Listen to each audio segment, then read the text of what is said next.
Assalamualaikum warahmatullahi wabarakatuh. Kepada yang terhormat Bapak Ibu dosen penguji uji kinerja pada pendidikan profesi guru dalam jabatan periode 1 tahun 2026. Perkenalkan saya Mariam Rumau, mahasiswa PPG Mapel Akidah Akhlak batch 4 tahun 2025 di LPTK Universitas Wahid Hasim Semarang dengan NIM 254060613363. Pada hari ini, Senin tanggal 19 Januari 2026, saya akan melaksanakan praktik pembelajaran dalam rangka penilaian uji kinerja di MTS Negeri 6 Seram bagian Timur di kelas 7 dengan materi sifat-sifat Allah. Sekian dan terima kasih. Wabillahi taufiq wal hidayah. Wassalamualaikum warahmatullahi wabarakatuh. Assalamualaikum.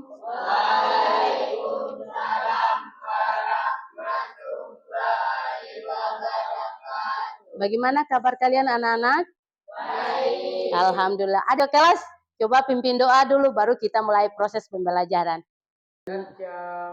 Seperti biasa. Sebelum kita belajar, mari kita berdoa. Berdoa mulai.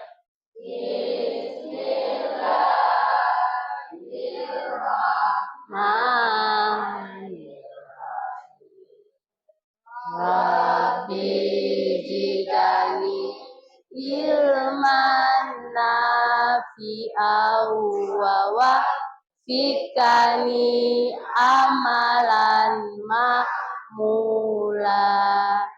Sadaqallahul azim.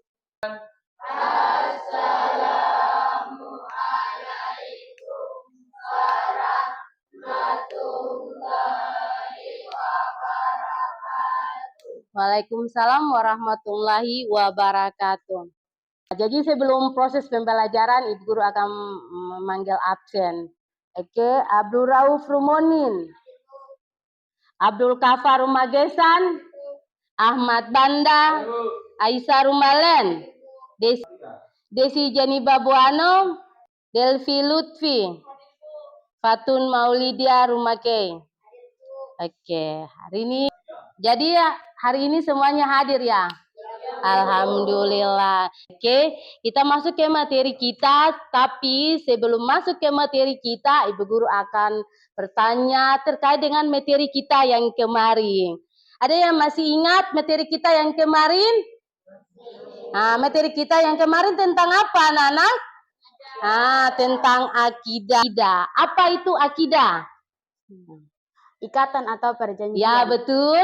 Jadi akidah adalah ikatan atau perjanjian. Sumber hukum ajaran Islam itu ada berapa? Ada dua, Bu. Apa dengan apa? Al-Quran dan hadis. Ya betul. Jadi sumber hukum ajaran Islam yaitu Al-Quran dan hadis. Jadi untuk materi kita hari ini terkait dengan sifat-sifat Allah. Jadi sebelumnya kita masuk ke sifat-sifat Allah, Ibu Guru mau mengajak kalian untuk kita sama-sama menyanyikan lagu 20 sifat-sifat Allah. Coba diri, kita sama-sama bernyanyi dulu. Wujud kidam baka mukhalafatul lil hawadisi.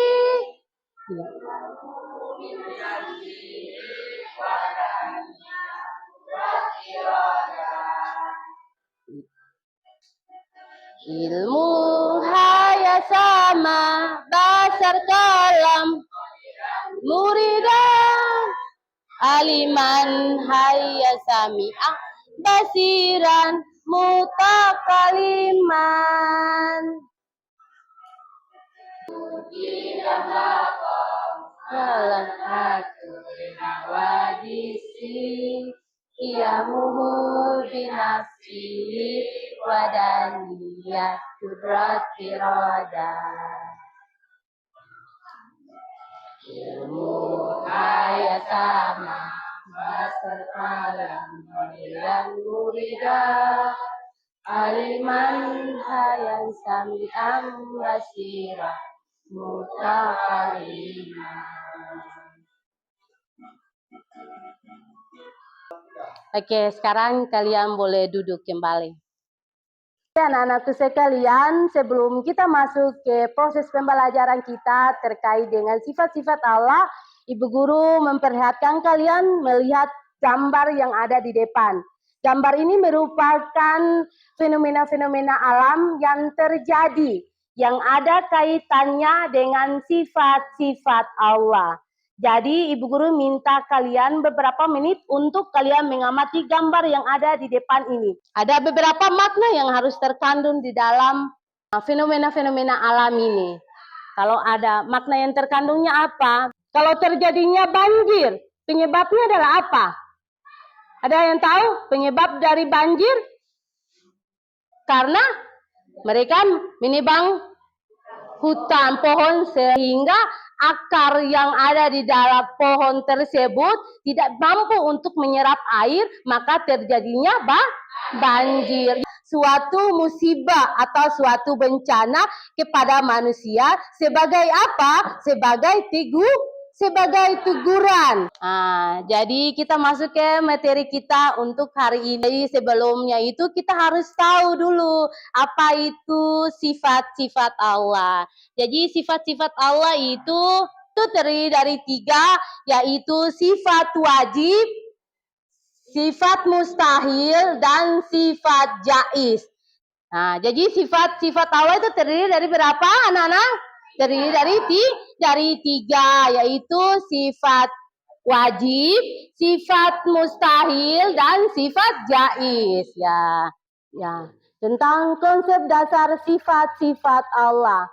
Di sini ada pertanyaan, kenapa kita perlu mengenal sifat-sifat Allah? Kenapa?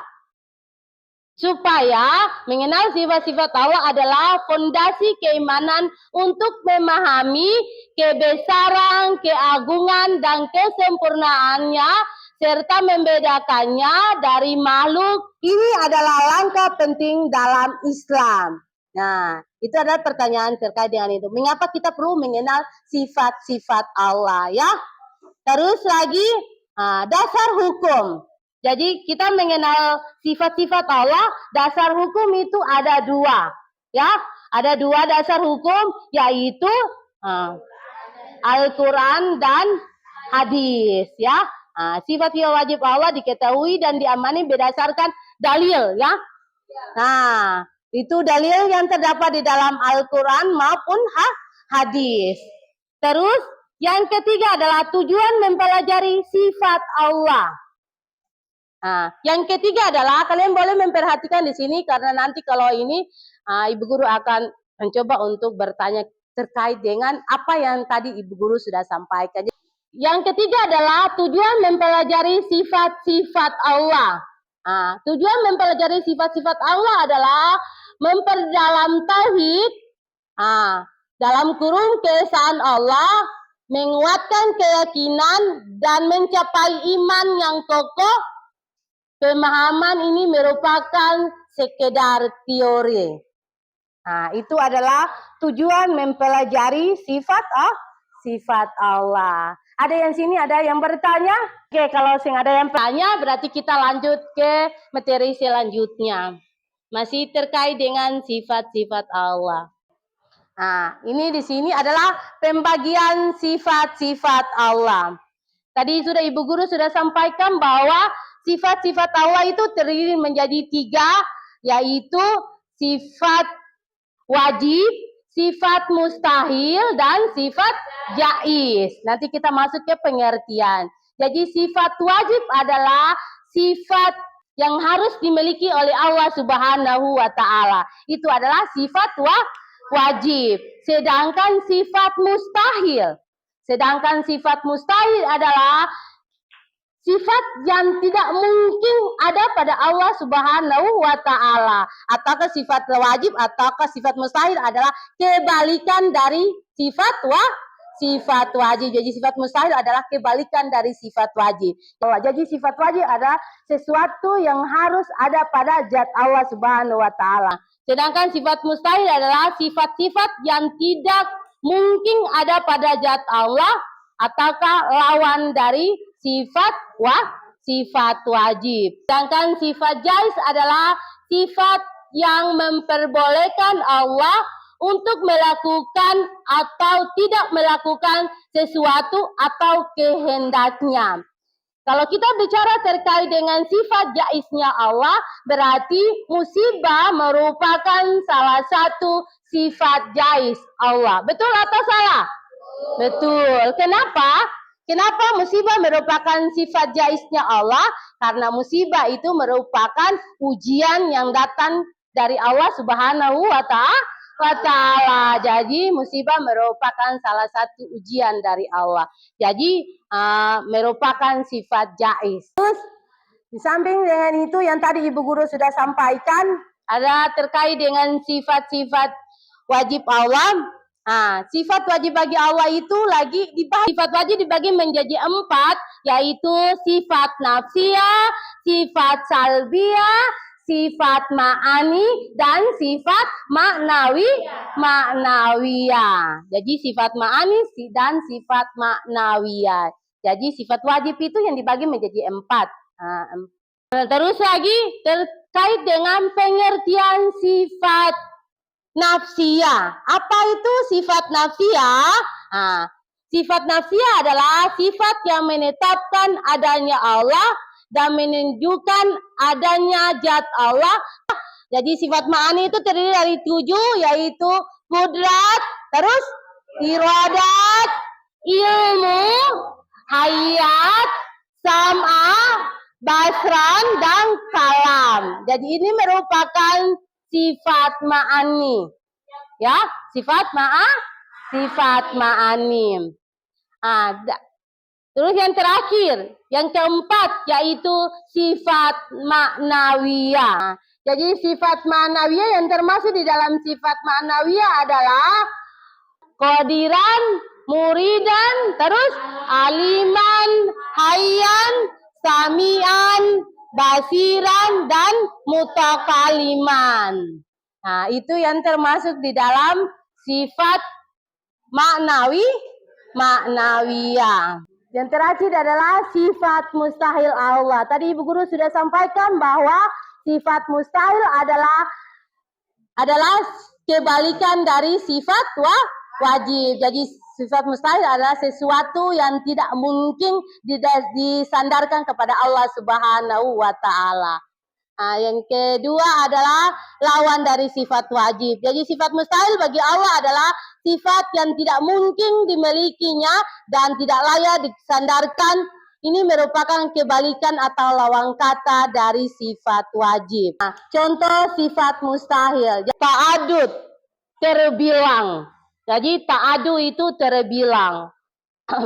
Terbilang itu artinya lebih dari satu. Misalnya Ibu Guru kasih contoh saja. Kalau satu sekolah, kalau kepala sekolah 2, bagaimana sekolah itu? Nanti kepala sekolah yang satu dibikin aturan begini. Kepala yang satu lagi dibikin aturan yang begini lagi.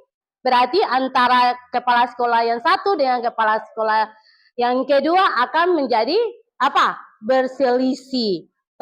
Sehingga program yang tadinya awalnya bagus menjadi tidak berjalan sesuai yang diharapkan.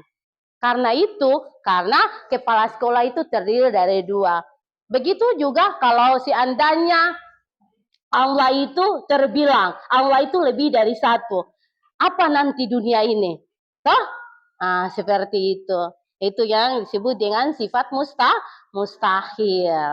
Jadi hikmah untuk mempelajari sifat mustahil adalah akan memperkuat keimanan dan ketauhidan kepada Allah Sang Pencipta. Itu hikmah untuk mempelajari sifat mustahil, ya. Berikutnya adalah sifat jaiz Allah.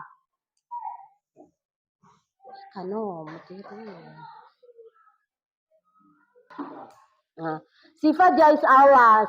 Sifat jaiz Allah adalah sifat yang mungkin ada dan mungkin tidak ada pada Allah, ya. Jadi sifat jaiz adalah sifat yang mungkin ada dan mungkin tidak ada pada Allah. Di sini yang menggambarkan kehendak mutlak Allah tentang bebas untuk menciptakan atau tidak menciptakan sesuatu adalah sifat jaiz Allah. Misalnya, Yang tadi Ibu Guru sudah sampaikan, berarti kalau kita bicara terkait dengan sifat jaiz, berarti segala sesuatu yang ada di dunia ini adalah merupakan sifat jaiznya Allah. Misalnya, kalau satu rumah tangga, misalnya Ibu Guru kasih contoh, satu rumah tangga, Bapak Ibu menginginkan tentang kehadiran anak ya. Kalau Bapak Ibu, dia mama mau menghadirkan anak perempuan. Misalnya, Bapak mau menghadirkan anak laki-laki. Tetapi kalau Allah mengiyakan anak itu lahir dalam keadaan anak laki-laki, maka orang tua tidak bisa berkata apa-apa. Karena itu merupakan sifat jaiznya Allah untuk mau menciptakan si A dengan anak perempuan atau si B dengan anak laki-laki. Karena merupakan satu sifat kebebasan Allah.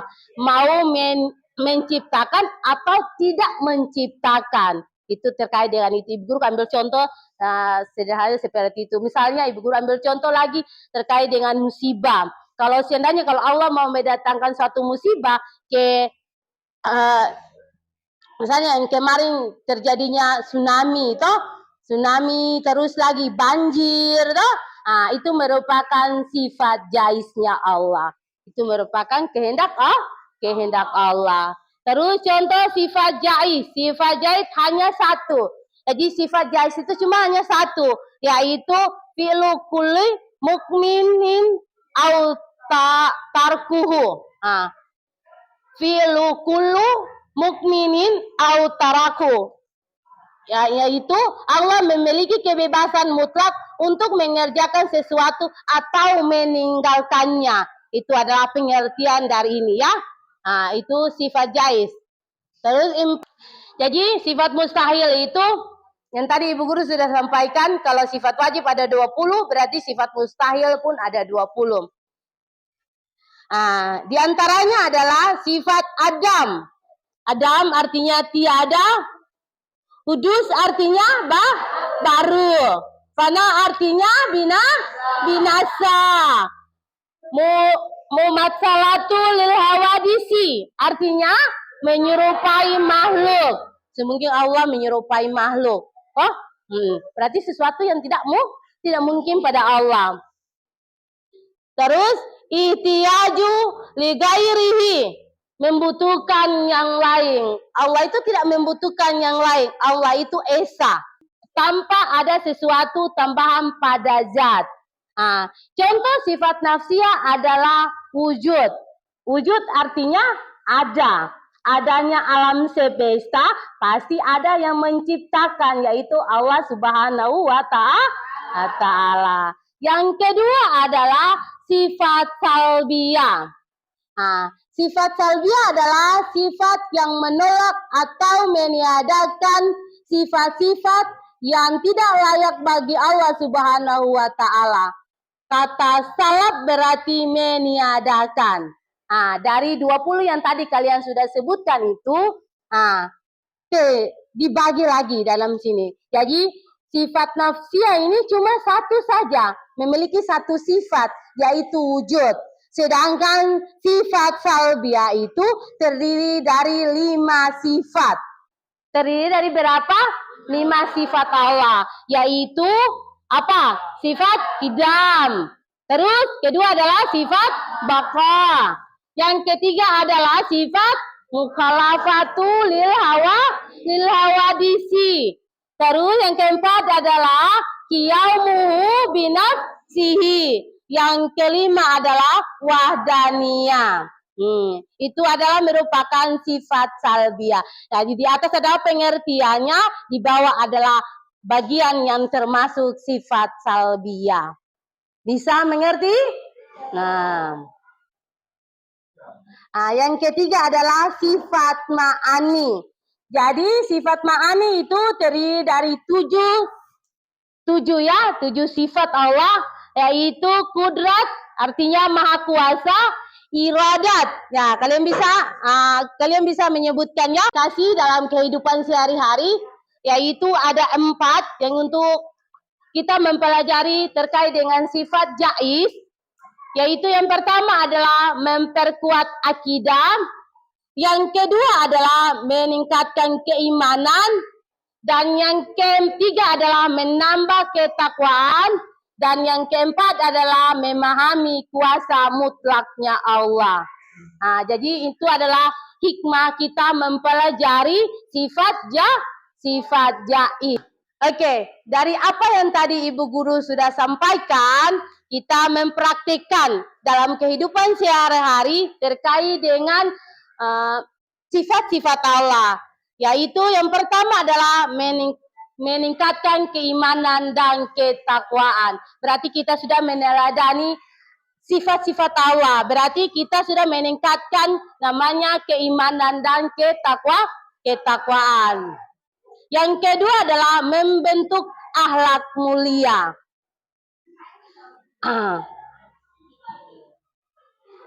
Yang kedua adalah membentuk akhlak mulia. Yang ketiga adalah menumbuhkan rasa syukur dan tawakal.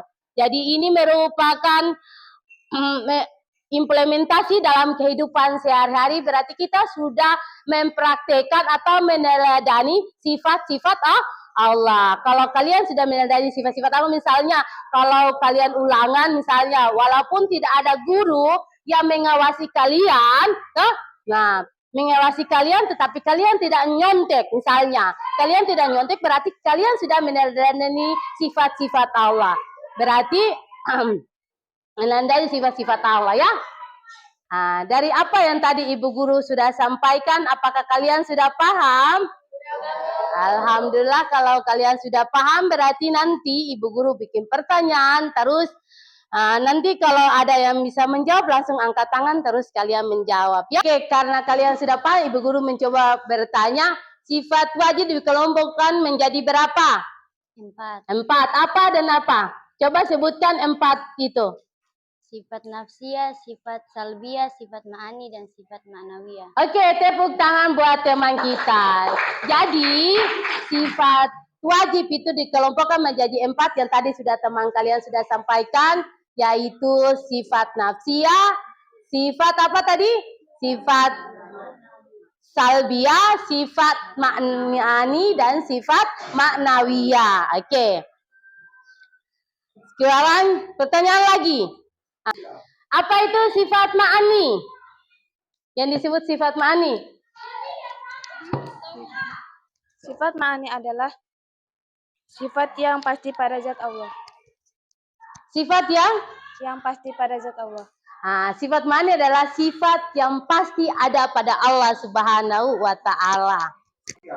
Apa itu sifat wajib? Sifat wajib adalah sifat yang pasti dimiliki oleh Allah Subhanahu wa Ta'ala sesuai dengan kegunaannya. Keagungannya. Iya. Jadi sifat yang pasti dimiliki oleh Allah Subhanahu wa Ta'ala sesuai dengan keagungannya. Ibu Guru sudah sampaikan materinya, terus kalian sudah paham terkait dengan materi yang Ibu Guru sudah sampaikan tadi, sehingga Ibu Guru ajukan beberapa pertanyaan, kalian juga sudah mampu untuk menjawab.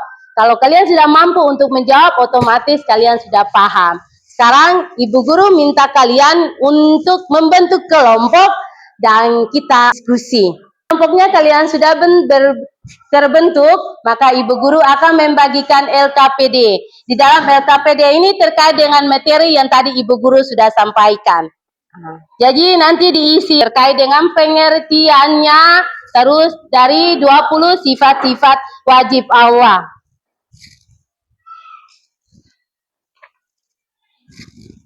Oke, sekarang kalian bisa diskusikan dengan teman-teman untuk mencari jawabannya, dan kalian sudah mendapatkan jawabannya, kalian langsung isi atau kalian langsung tulis di lembaran kerja LKPD tersebut.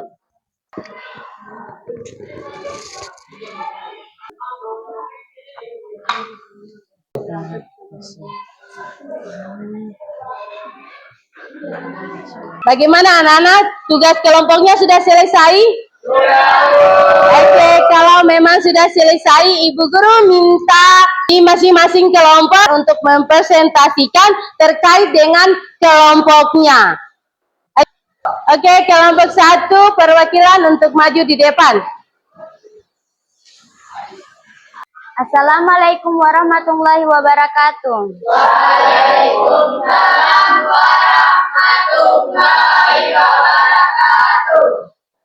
Saya dari kelompok 1 akan membacakan hasil diskusi kami.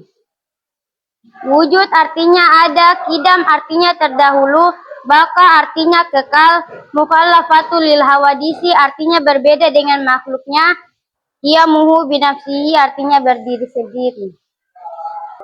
Oke, kita berikan aplaus buat kelompok 1. Untuk kelompok yang lain untuk maju di depan untuk kasihkan hasil diskusinya. Laki-laki. Ahmad Banda.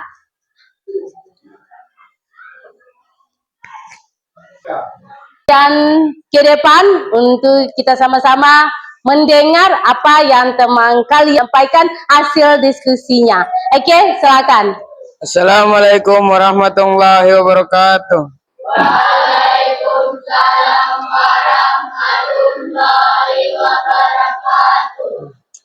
Kami dari kelompok 3 ingin mempresentasikan hasil kerja diskusi kami. Oke, Hubungkan sifat Allah dengan perilaku sehari-hari.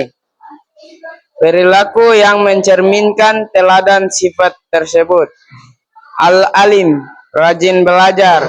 As-sami, berhati-hati dalam berbicara. Al-basir, selalu merasa diawasi Allah. Al-hayy, menjaga kesehatan. Assalamualaikum warahmatullahi wabarakatuh. Waalaikumsalam warahmatullahi wabarakatuh.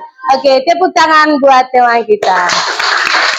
Dari yang tadi Ibu Guru sudah sampaikan terkait dengan materi kita, sekarang kita masuk ke kesimpulan. Mungkin dari anak-anak ada yang bisa memberikan kesimpulan terkait dengan materi kita hari ini? Oke, ada? Ada, Bu. Oke, begitu Ibu Guru kasih yang ini. Untuk memberikan kesimpulan terkait dengan materi kita hari ini. Allah yang Maha Esa tidak beranak dan tidak pula diperanakan. Allah Maha Kuasa atas segala sesuatu. Mungkin ada yang lain untuk melengkapi kesimpulan tadi. Kafa? Maha mengetahui segala yang tersembunyi. Allah Maha bijaksana dalam setiap ciptaannya. Oke, tepuk tangan buat teman kita. Oke, karena tadi teman kalian sudah menyimpulkan kesimpulan terkait dengan materi kita pada hari ini. Jadi Ibu Guru coba untuk menyimpulkan secara keseluruhan terkait materi kita pada hari ini ya. Jadi kesimpulannya adalah Allah itu Esa, tidak beranak dan tidak pula diperanakan. Jadi Allah itu adalah tunggal, ya. Dia tidak beranak dan tidak pula diperanakan. Allah itu adalah Esa atau satu. Maha kuasa atas segala sesuatu. Jadi segala sesuatu yang ada di dunia ini adalah Allah yang berkuasa, ya. Segala sesuatu. Terus Maha mengetahui segala yang tersembunyi. Jadi Allah ini Maha mengetahui segala sesuatu yang tersembunyi, baik itu nampak maupun tidak nampak. Jadi kalian melangkah dari rumah, tujuan kalian datang ke sekolah itu Allah sudah tahu, ya. Maha tersembunyi. Terus Maha bijaksana dalam setiap ciptaannya dan Maha bijaksana dalam setiap ucapannya. Terus pentingnya mengenal Allah melalui sifat-sifat. Itu ada 4, yaitu menambah keimanan dan ketakwaan, yaitu kesimpulan. Terus yang kedua adalah memahami kebesaran dan kekuasaannya. Yang ketiga adalah membimbing dalam beribadah dengan benar. Dan yang keempat adalah meningkatkan rasa syukur dan tawakal. Dengan kesimpulan tadi berarti pertemuan kita sudah sampai di sini. Nanti pertemuan berikutnya kita akan bahas terkait dengan dalil nakli dan dalil akli pada pertemuan berikutnya.